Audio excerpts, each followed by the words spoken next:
Comienzo entonces con mi explicación. Quisiera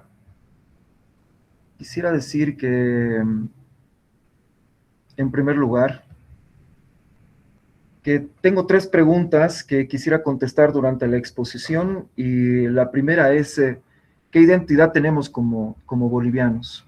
¿De qué tipo es nuestra identidad?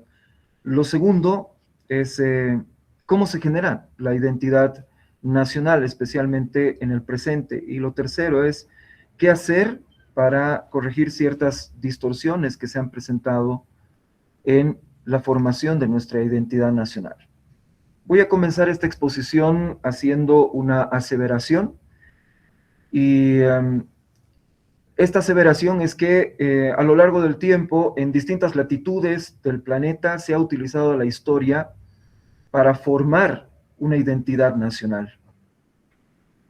La historia sirve para muchas cosas, como ya podrán estar al tanto y como sabrán. Pero entre esas cosas para las que sirve es precisamente para formar la identidad nacional de un pueblo.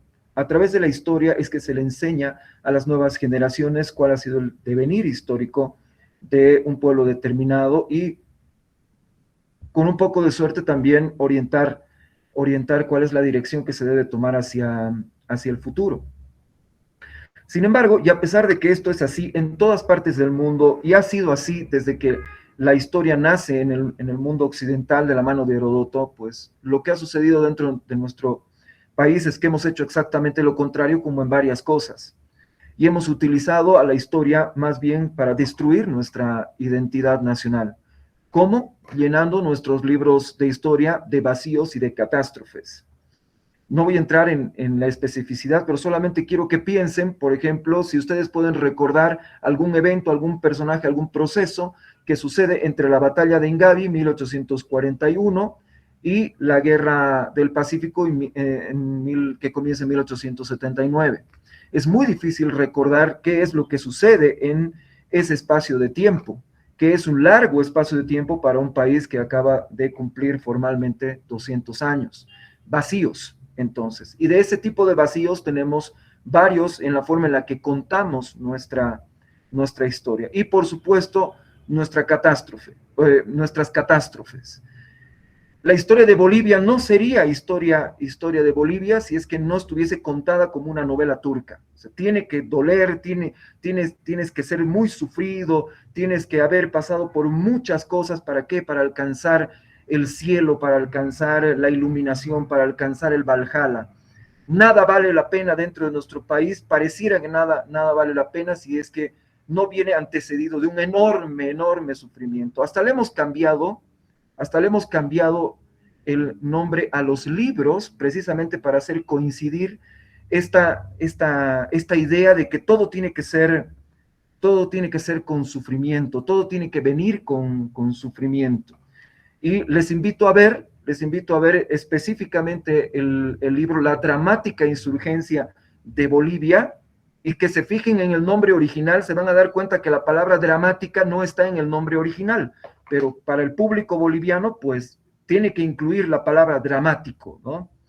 Y así es como pues estamos construyendo nuestra identidad.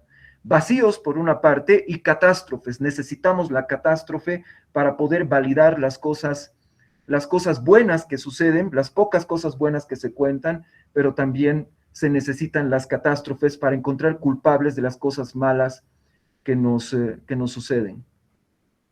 Les voy a hablar acerca de la investigación que realizo y que se encuentra detrás del trabajo histórico que defiendo. Y esta investigación que realizo, pues tiene que ver mucho con entrar en contacto con los establecimientos educativos, entrar en contacto con los estudiantes dentro de el ciclo de primaria, dentro del ciclo de secundaria sobre todo. Y este trabajo me ha permitido relevar mucha información muy interesante acerca de qué es lo que las nuevas generaciones pues piensan acerca de la historia de nuestro país, cuáles son las principales ideas que se quedan dentro de su cabeza y para qué les sirve la historia. Y una de las cosas que he podido constatar es que existe una matriz de conocimiento histórico en las bolivianas, en los bolivianos, en el común de las bolivianas y de los bolivianos, que se circunscribe a 4 o 5 de los acontecimientos o procesos que estoy colocando delante de ustedes en la pantalla. ¿Y cuáles son esos procesos? Pues probablemente los que causan mayor incidencia en el espíritu de las personas, pero con toda seguridad son los sucesos, los procesos a los cuales los formadores, los profesores, los docentes le dan más importancia tanto en el ciclo primario como en el ciclo secundario.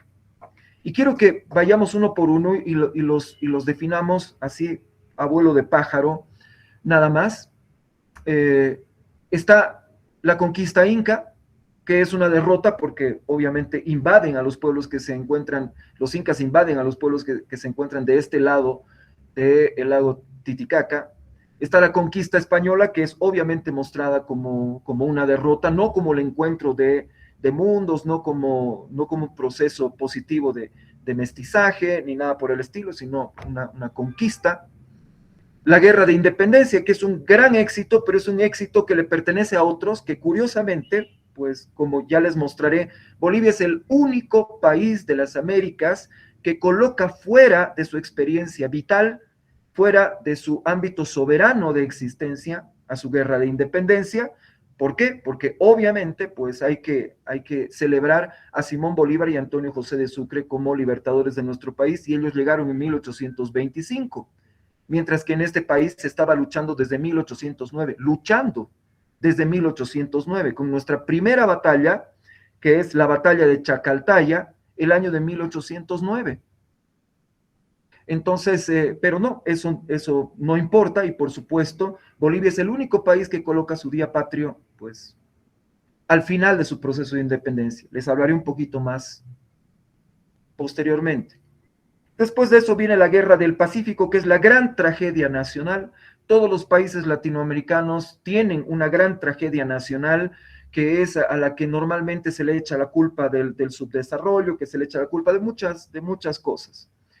Bolivia tiene a la Guerra del Pacífico, y esto tiene su explicación. En realidad es un proceso de sublimación que ha experimentado la sociedad boliviana por todo lo que le sucedió en la década del 70 del siglo XIX, pero que encuentra en la Guerra del Pacífico pues un punto focal al cual dirigir esta idea de tragedia.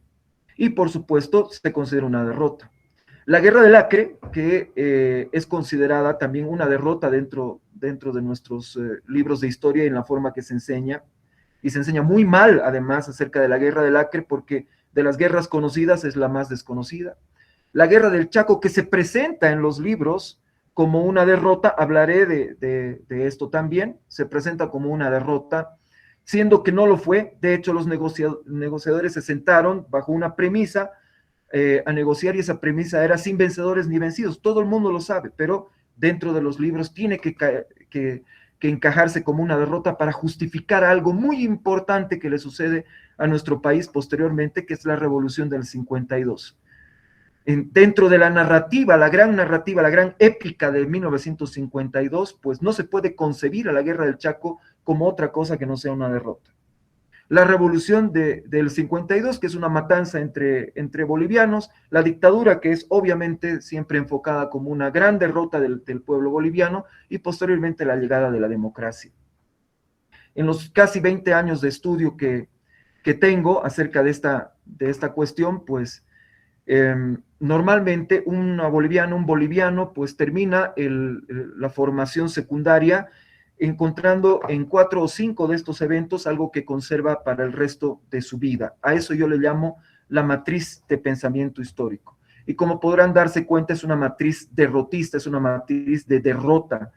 Y es algo que determina, por supuesto, la forma en la que el boliviano y la boliviana va a verse a sí mismo, va a ver a su sociedad y va a ver a su Estado, como les mostraré inmediatamente. ¿Por qué? Porque ese es el problema que debemos enfrentar precisamente. Hice una investigación entre el año 2009 y el año 2012, Esa investigación incluyó un proceso de hacer encuestas que, por supuesto, son muy importantes para poder conocer o pretender conocer algo acerca del pensamiento de las sociedades. Y en una primera encuesta que realicé en establecimientos educativos, en un último curso de secundaria, es decir, chicos y chicas que estaban terminando su formación de colegio, me encontré con estos resultados. ¿Cuál es la percepción que se tiene del país en función de éxito o de fracaso?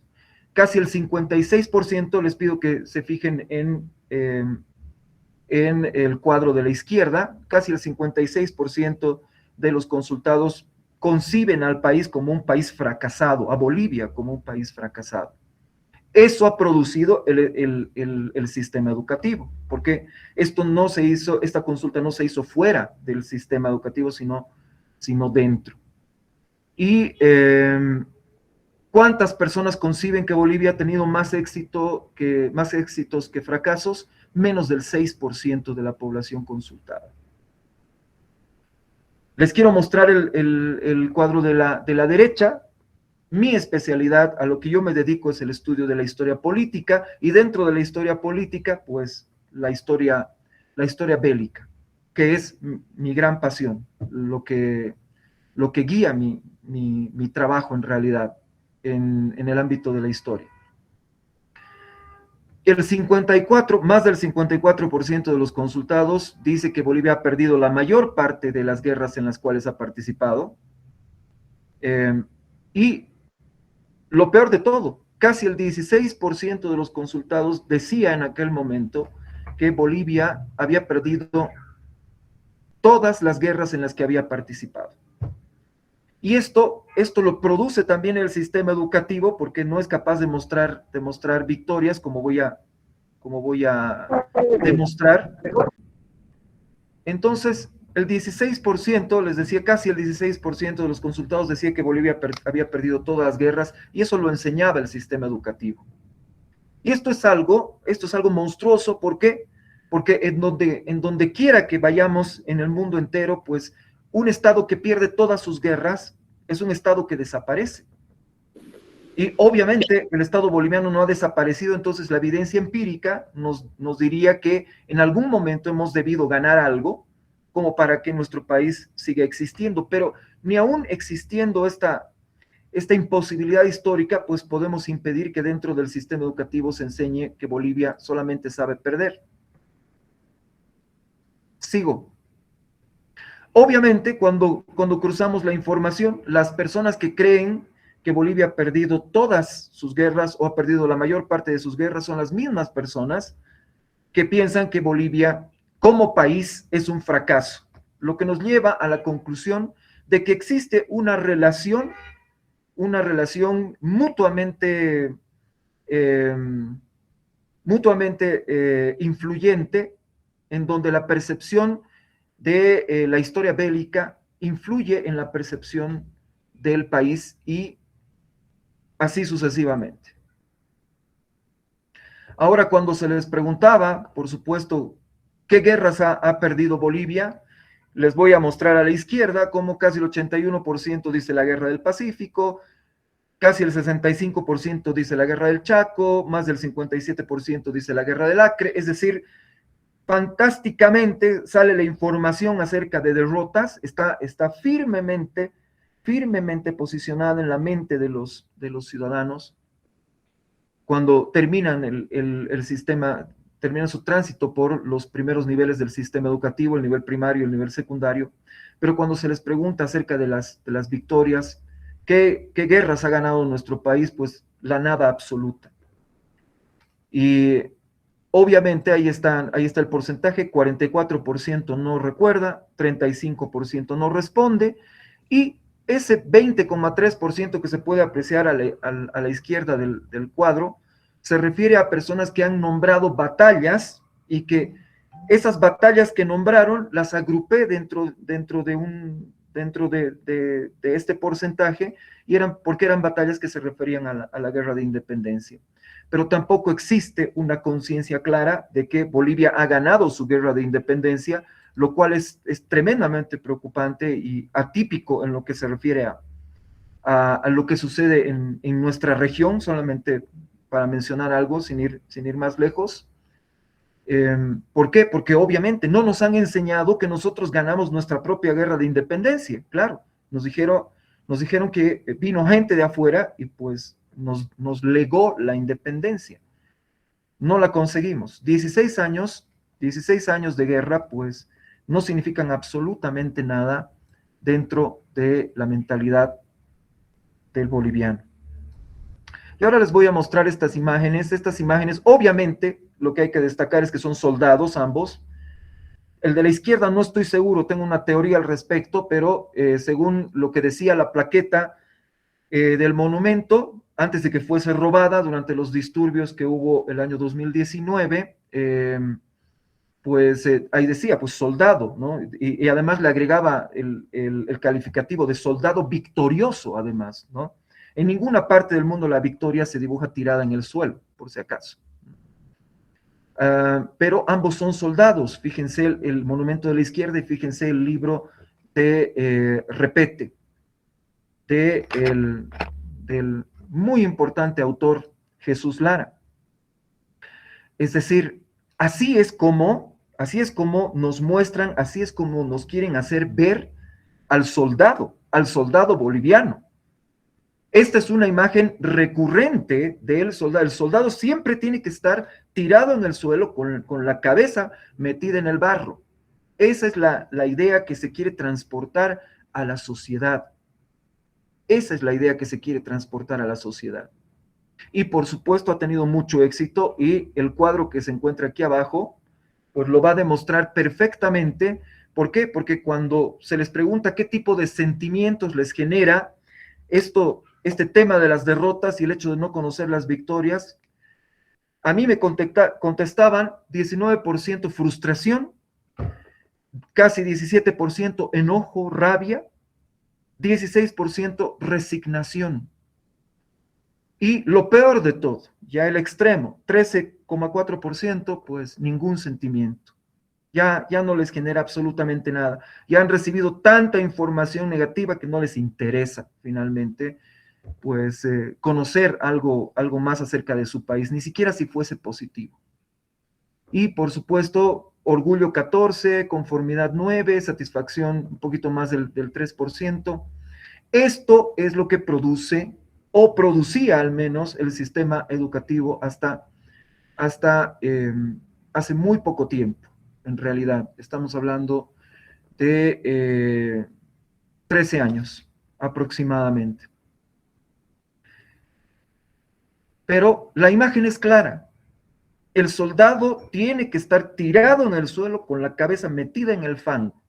No puede estar el soldado de pie, no puede estar el soldado con una actitud positiva, una actitud victoriosa.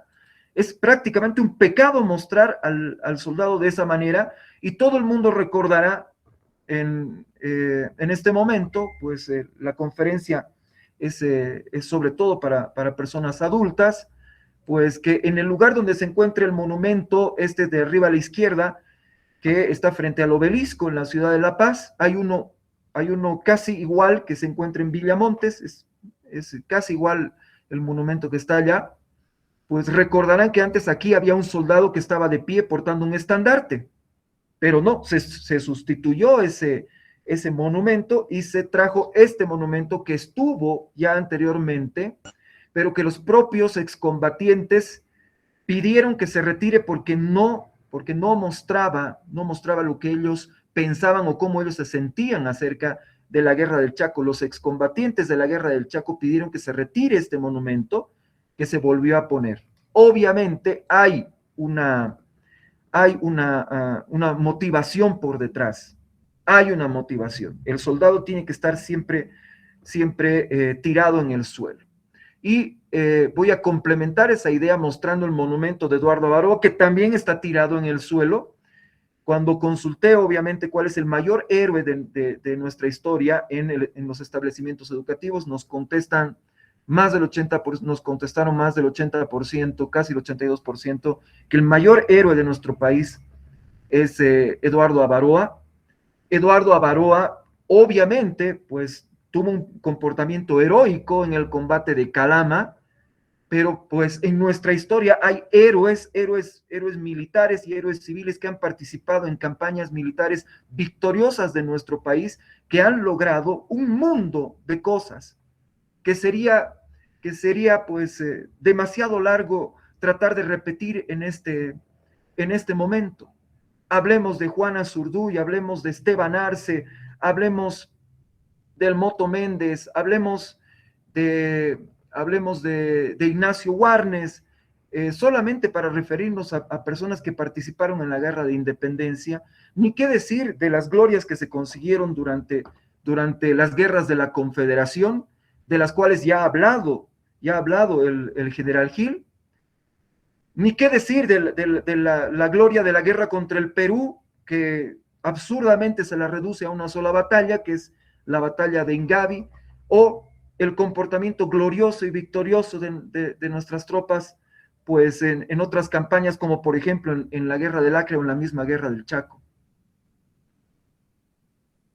Todo eso se da por tierra. ¿Por qué? Porque se hace énfasis en una tragedia, la guerra del Pacífico, y se hace énfasis en una figura trágica que coincide más con la figura del mártir de Estado que con la figura de un héroe de Estado. ¿Cuál es la diferencia entre un mártir del Estado y un héroe del Estado? Hay una que es fundamental. El héroe, la mayor parte de las veces, sobrevive y vive bien y disfruta de su éxito, mientras que el mártir obviamente siempre muere. Pero en nuestro país, pues hemos convertido a los mártires de Estado en héroes de Estado. Eduardo Avaroa, Max Paredes, Tupac Katari. Piénsenlo un poquito y se van a dar cuenta de que para ser héroe en Bolivia hay que estar muerto y bien muerto, lo cual obviamente rompe el esquema sobre el cual se desarrollan, obviamente, se desarrollan los demás estados que construyen héroes que sean ejemplos dignos de seguir para su población.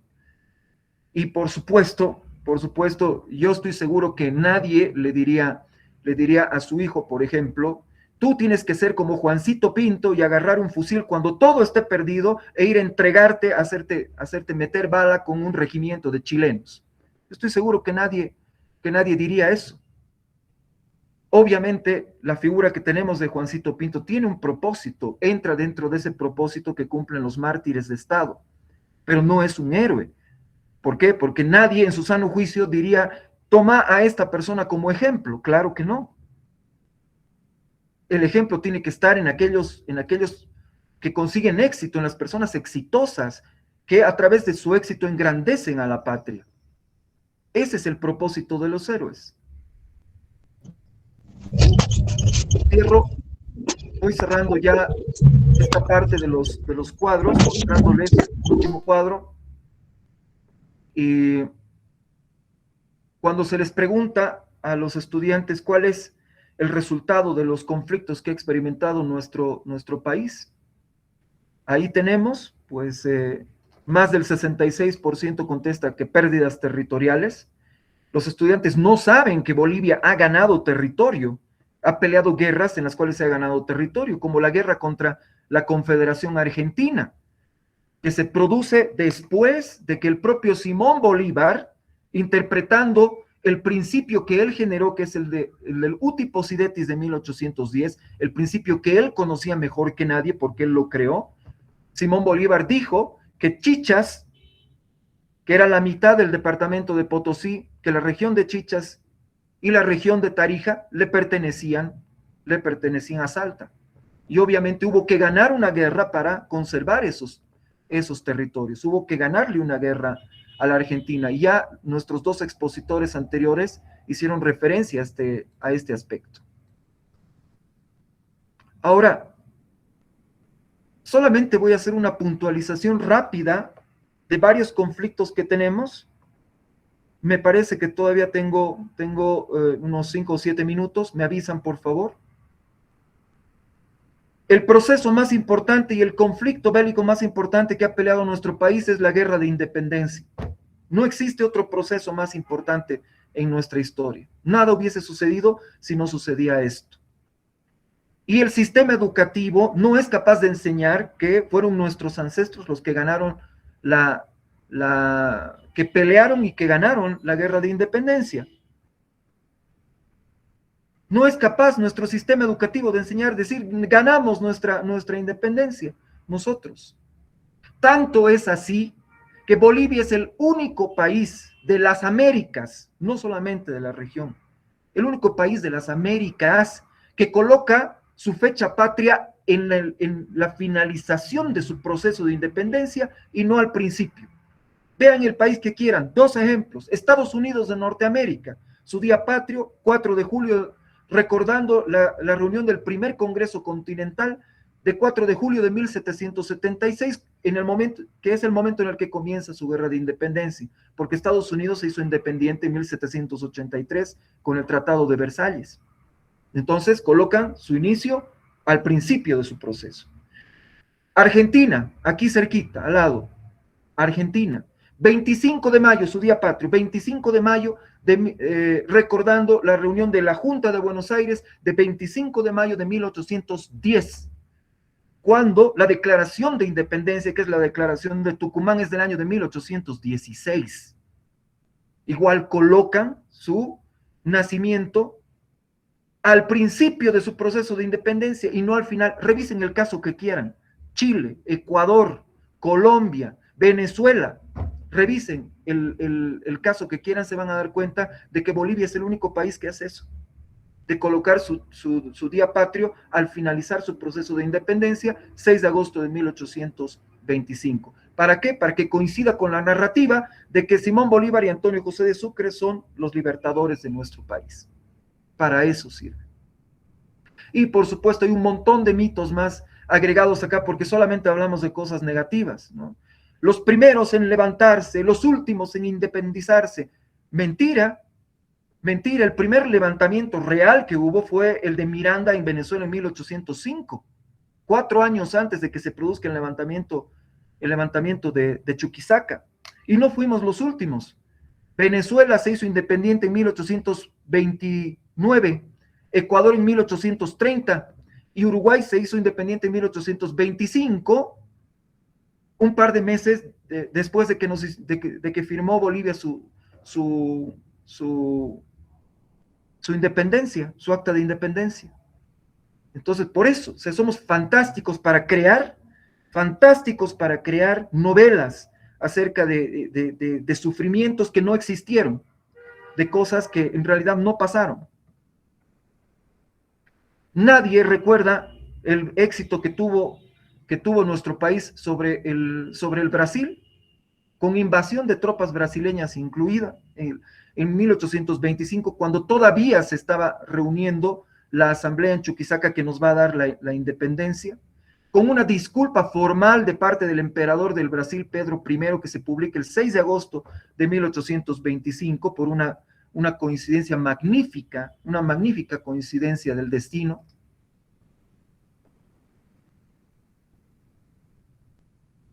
Las guerras de la Confederación.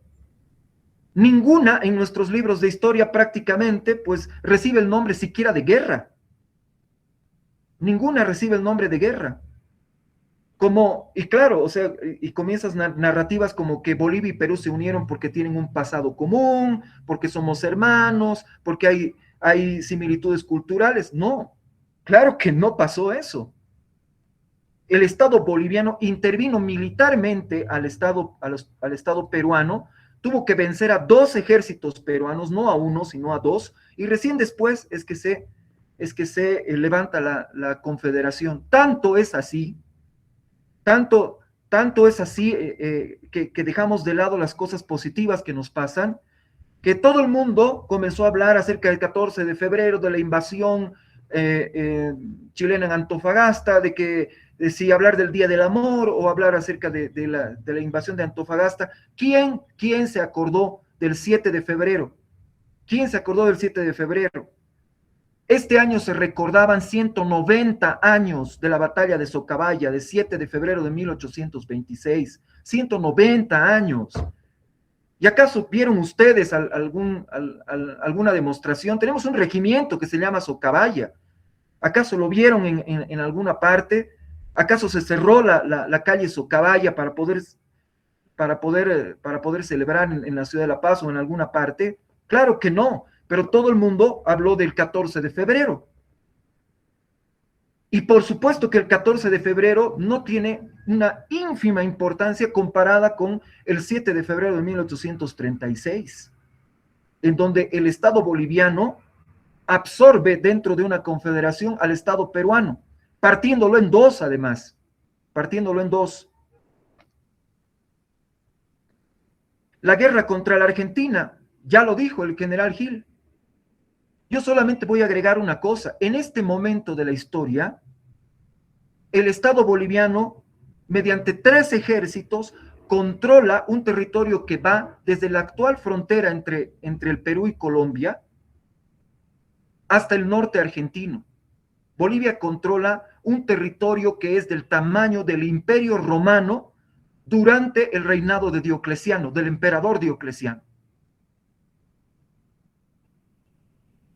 Pero cuando obviamente hablamos de la Confederación, inclusive hay TikToks al respecto. Por Dios, así, el corto, la corta duración de un Estado grande, la Confederación, o sea, siempre buscándole cortapisas. El Estado que no duró mucho, la Confederación. Claro, porque no saben de procesos. ¿Saben cuántos años duró el imperio que fundó Alejandro Magno después de su muerte? Duró 3 años. Y hasta el día de hoy se lo considera el más grande conquistador de la historia de la humanidad, Alejandro Magno. Y su imperio duró 3 años después de que él se murió. Pero nosotros sí nos podemos dar el lujo de llamarle corto, de llamarle pequeño, de llamarle inestable o lo que se nos ocurre, pero negativo, ¿no? ¿Por qué? Porque eso nos hace ver como si fuéramos personas críticas e intelectuales. No, nos hace ver como idiotas fuera de nuestro país, de personas que no reconocen algo valioso que ha sucedido en su historia. La guerra contra el Perú, injustamente reducida a la batalla de Ingavi, injustamente reducida. Se han perdido para la historia la batalla de Mecapaca, de la cual el Perú tiene un mariscal, el mariscal de Mecapaca, el general San Román. La batalla de Guarina, el combate de Tiquina, desaparecidos completamente de la historia. Si no hubiesen sucedido esas cosas antes de la batalla de Ingavi, con toda seguridad que Bolivia no hubiese ganado en la batalla de Ingavi. Pero ese es otro ejemplo de otra gloria fantástica que debería ser feriado nacional el 18 de noviembre, pero no lo es. ¿Por qué? Porque nos gusta desfilar un 23 de marzo para golpearnos el pecho y para que unas cuantas autoridades disfrazadas de estadistas se golpeen el pecho y se den su baño de patriotismo. No, ¿saben qué es patriotismo? Invertir 5,000 millones de dólares para construir Puerto Buch. Eso es patriotismo. No hacer marchar a los niños el 23 de marzo por una derrota. Eso es patriotismo. La guerra del Acre, 2 campañas, las 2 campañas victoriosas. No van a encontrar ustedes un libro de historia del Brasil que diga que el Brasil le ganó una tal guerra del Acre a nuestro país, y hasta el día de hoy en los establecimientos educativos se enseña que Bolivia perdió una guerra del Acre con el Brasil. Y ni qué decir, para sostener la narrativa del 23 de marzo, para sostener la narrativa, se dice que Bolivia es un país enclaustrado. Claro que no, el sacrificio de estas personas que están viendo ustedes en la pantalla, el sacrificio de esas personas, le ganó a Bolivia no una, 2 salidas al Océano Atlántico, una por el río Amazonas, otra por el río Paraguay. Eso obtuvo Bolivia de la guerra del Acre. 2 salidas soberanas al Océano Atlántico, en una época en la que llegar a un río no te garantizaba soberanía, paso soberano hasta el mar. No había todavía el derecho del mar, no había. Parte de la negociación con el Brasil fue precisamente la libre navegación a través del Amazonas y a través de lo que actualmente es la hidrovía Paraguay-Paraná. Y la guerra del Chaco. La gran derrota que justifica la revolución del 52, donde se mete en la mentira incluso de decir que la generación del Chaco fue la generación que llevó adelante la revolución de 1952. Los dirigentes, probablemente, pero el sujeto revolucionario no pudo ser el soldado del Chaco, no pudo, porque entre 1932, cuando comienza la guerra del Chaco, y 1952, cuando se da la revolución, hay 20 años de distancia, una generación completa de distancia, una generación completa de distancia. Pero hay que sostener la narrativa de la revolución del 52 a como dé lugar. Y para ello hay que convertirlos a los soldados del Chaco en el sujeto revolucionario de 1952, quitándole el protagonismo tanto a mineros como a campesinos. Y hay que llamarle una gran derrota. ¿Para qué? Para hacer pues una revolución al estilo bolchevique, ¿no? Así como los bolcheviques justificaron su revolución diciendo que el viejo régimen había perdido la guerra contra Alemania en la Primera Guerra Mundial, y entonces ahí se demostraba perfectamente el fracaso de la élite. Bueno, así había que importar ese discurso para decir: perdimos la guerra del Chaco por culpa de la élite, la rosca minera, y ahora tiene que producirse la revolución. Sin tomar en cuenta los datos fríos que arroja el conflicto en junio de 1935, en donde Bolivia tiene solo en el frente de batalla 54,000 soldados y el Paraguay solamente tiene 13,000, donde la aviación paraguaya ha sido puesta fuera de combate, donde la artillería paraguaya ha sido puesta fuera de combate, dato confirmado por el propio Estigarribia, que dice que a fines de febrero se les acaban las municiones y tienen que retirar completamente su artillería. Y yo les pregunto, ¿hay alguna guerra internacional contemporánea que se haya ganado sin artillería y sin aviación? Van a encontrar que la respuesta es que no. Pero claro, hay que decir que Bolivia perdió. ¿Y cuál es el máximo ejemplo de la derrota? 50,000 muertos en la guerra del Chaco que no existieron. Se han hecho 3 recuentos oficiales ya acerca de las personas que fallecieron. Ninguno de esos recuentos llega a 30,000 hombres fallecidos. 60,000 bajas en total, 30,000 fallecidos. El libro de Villamontes, del general Lechín, él no llega a contar 28,000. Y él es la persona que hizo el estudio más amplio con los documentos del Estado Mayor. No llega a 28,000 el general Lechín. Pero hasta el día de hoy, medios de comunicación, intelectuales, historiadores, dicen los 50,000 muertos del Chaco, mintiendo flagrantemente. ¿Para qué? Para seguir sosteniendo la mentira, la narrativa de la revolución de 1952. Les agradezco mucho por su atención.